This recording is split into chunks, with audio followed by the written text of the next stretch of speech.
that, lo and behold, the Fed is not going to just keep buying bonds forever. The question for investors, is the worst of the selling over? Yes, we think it is. I think the most important thing is that the market is now realizing that the Fed has reached an inflection point in which they are unlikely to announce new monetary easing from here in this cycle. So when we came into the year, the market was expecting the Fed would begin to taper or pare back its asset purchases sometime in 2014.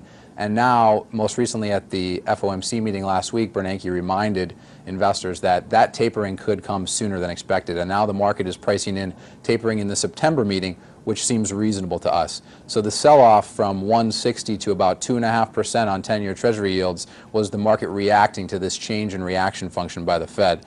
But from here, we expect yields to rise only modestly to the end of the year to about 2 3/4 on 10s.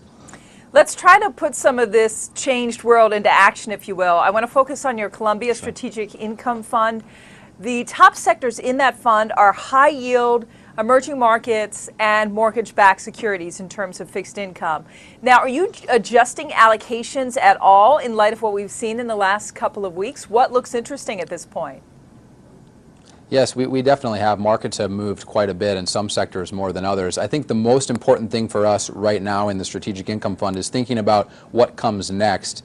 The first thing that's happened is markets have been pricing out liquidity, and we think we're transitioning from a market that's priced for liquidity to priced for growth. So the first step of that is to price out the liquidity and mark QE to market. That has pushed yields higher and has really had a ripple effect on long duration instruments. But we think the more important thing looking into the second half of the year is to think about which assets perform best when the market begins to focus on growth and economic fundamentals, which we think are actually fairly encouraging in this environment.